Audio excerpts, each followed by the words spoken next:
acusado de blasfemar contra o nome de Deus, contra o Espírito Santo.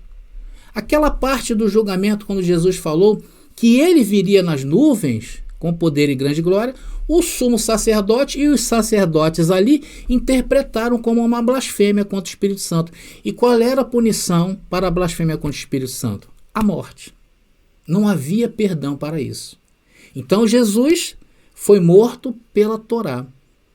Tá? Então ele foi acusado.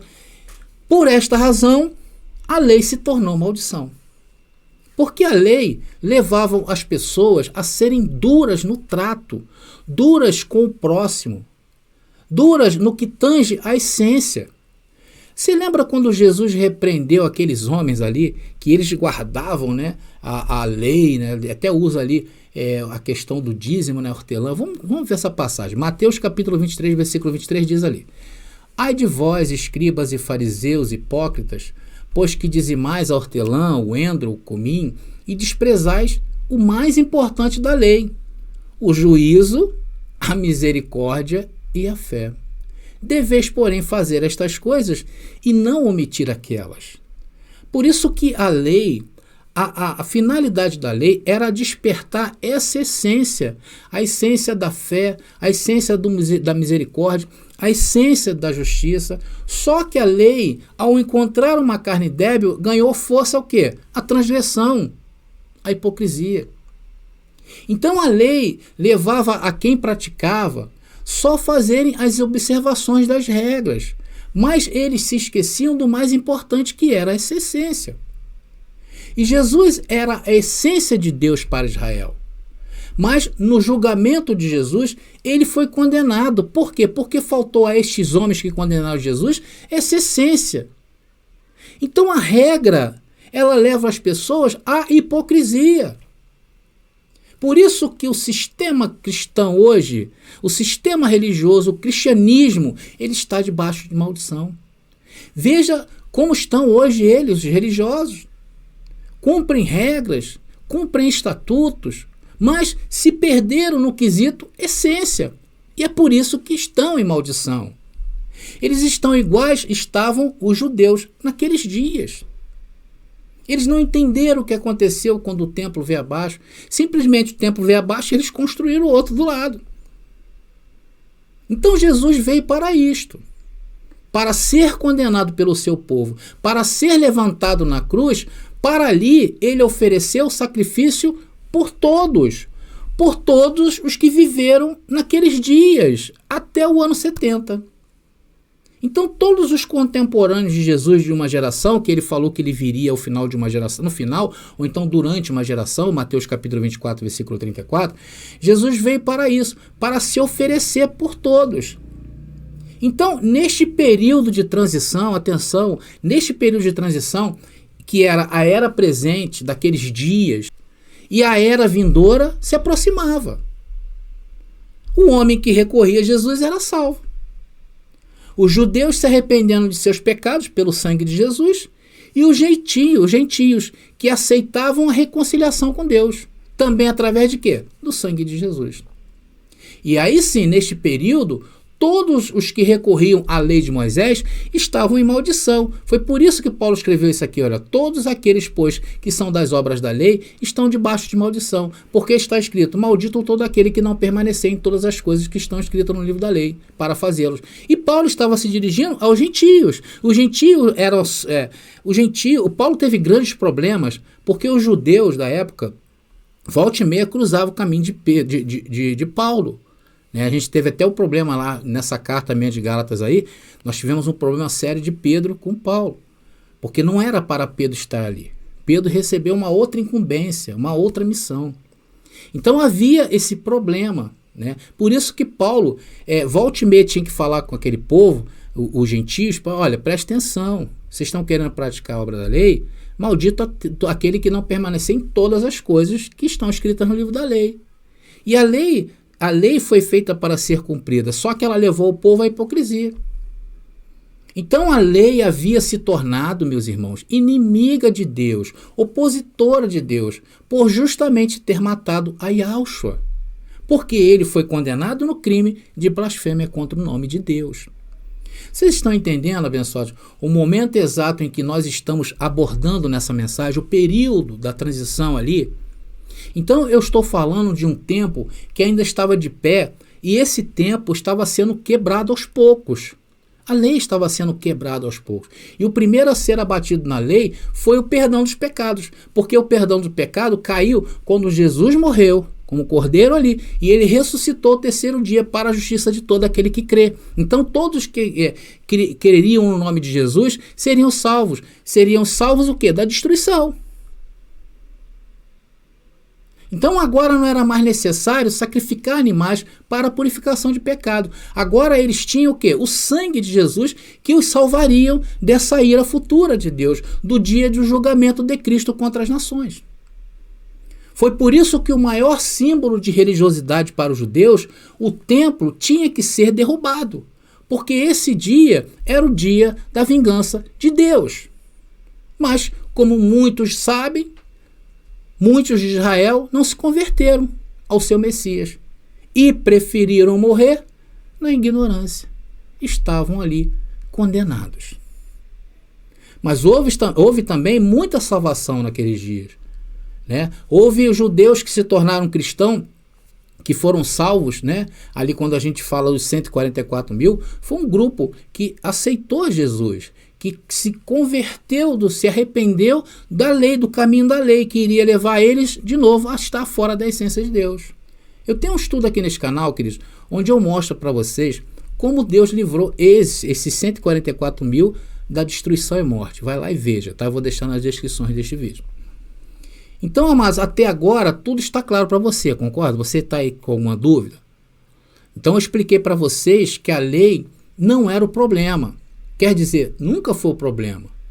É o que ela trazia ao coração do homem. Esse era o problema. Trazia o quê? Arrogância. Trazia o quê? Estupidez. Trazia o quê? Hipocrisia. E por causa disto foi decretada a destruição do templo em Israel. No ano 70, aconteceu isso de fato. E ali estava sendo estabelecido o falecimento da lei, da Torá. Agora, para se ter comunhão com Deus, era através da lei do Espírito de vida. Porque a comunhão com Deus se dá através da essência que a palavra hoje nos mostra. Por isso que eu falo para você, o que você ouve aqui, você não ouve em qualquer lugar. O que você ouve aqui é necessário que você chegue ao terminal, durante, da pausa, e buscar na palavra. Porque você só vai achar a verdade buscando na palavra. Não adianta eu ficar falando aqui. Por isso, amados, que nós temos que entender, nós entendemos a importância de se manter limpos em meio a uma geração perversa. Hoje o nosso chamado é a liberdade. E a liberdade inclui ser limpo no meio de uma geração perversa. Por isso não andamos de qualquer maneira. Não podemos andar de qualquer maneira. Porém, não é isto que nos faz.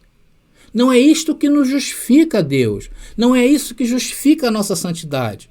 Não é isso que justifica estarmos em novos céus e nova terra. O que faz é a nossa mente ser a essência de Deus. Essa é a diferença. E entender a essência de Deus é entender o que diz as Escrituras e nela encontrar conforto, refúgio, abrigo, segurança e amor. Por isso que Paulo disse uma vez que ele trazia em seu corpo as marcas de Cristo. E nós trazemos as marcas no nosso espírito. Está entendendo, querido? Então, nos faz ser um povo diferente hoje. Hoje nós somos um povo que ama, um povo sábio, um povo que sabe que tudo o que acontece está nas mãos de Deus, ainda que não entendamos, ainda que não conseguimos discernir. Porém, confiamos o quê? Que tudo está bem.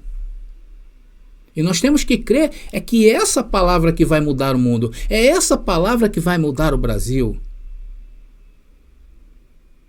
Agora, se isto que estamos falando é verdade, o contrário também é verdadeiro. Veja como estão aí os que estão submetidos a esse ensino, cristianismo aí, que nega tudo.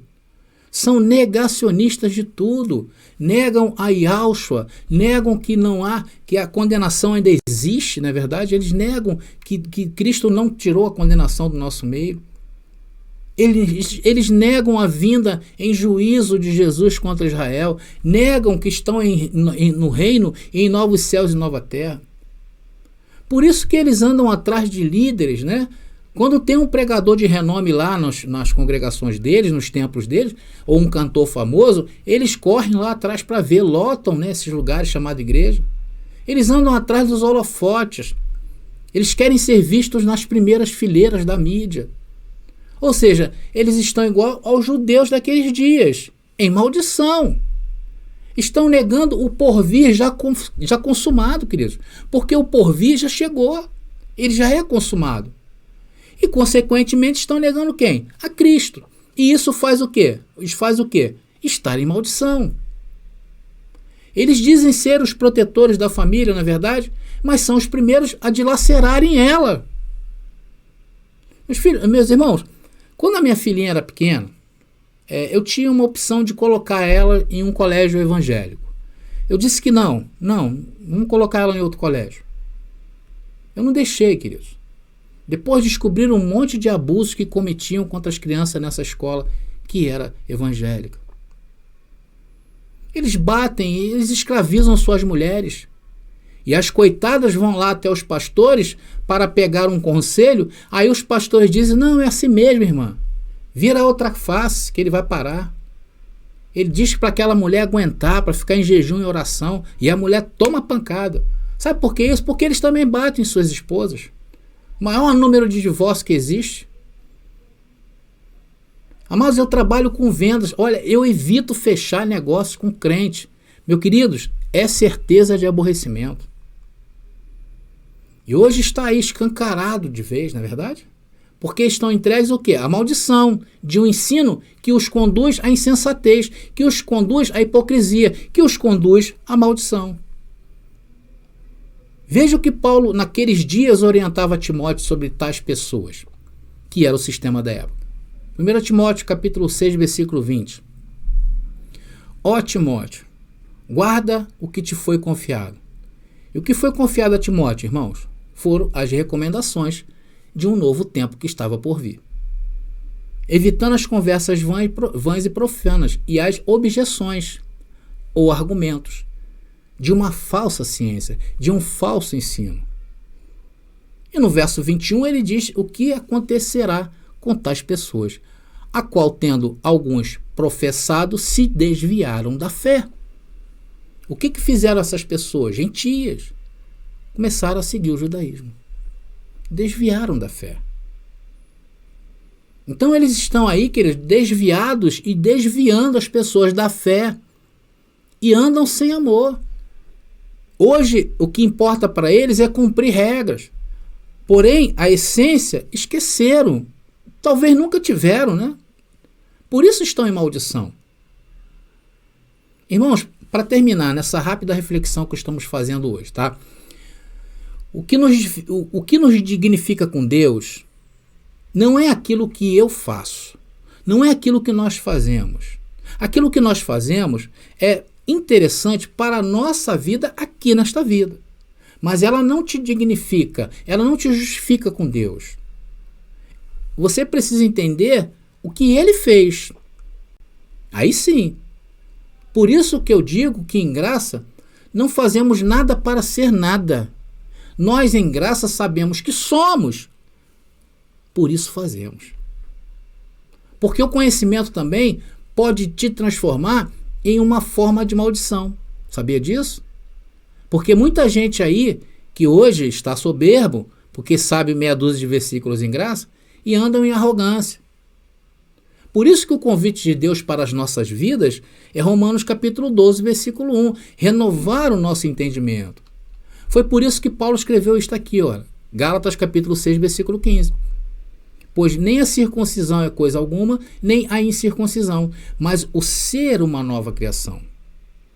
Porque para ser uma nova criação, a cada dia, esse é o objetivo, nós temos que nos renovar. Esse é o sentir que estamos de fato em novos céus e nova terra. Esse é o fato de ser uma nova criação. E a reflexão, meus queridos, é não perder essa essência. Porque saímos, né? Já saímos lá de tão grande engano. Todos nós saímos do sistema religioso. Por isso que nós temos que nos manter firmes à nossa confissão. E não indo atrás de qualquer movimento humano que se faça. Todos os movimentos humanos acabaram, queridos. Porque um dia foi esse sistema aí que nós estávamos lá. Um movimento que levou a gente para lá, nossos pais. E já vem de geração em geração. Então, um dia foi esse sistema que hoje está escancarado aí para nós que estão em maldição. Amanhã pode ser outras coisas. E de repente, sem saber que está em maldição novamente, está indo atrás aí de novidades que eu tenho visto. Bom, abençoados, eu vou ficando por aqui. Graça e paz a todos e até a próxima mensagem. Já está disponível o livro As Doutrinas do Inferno e Suas Manipulações Dentro das Igrejas. Adquira hoje mesmo.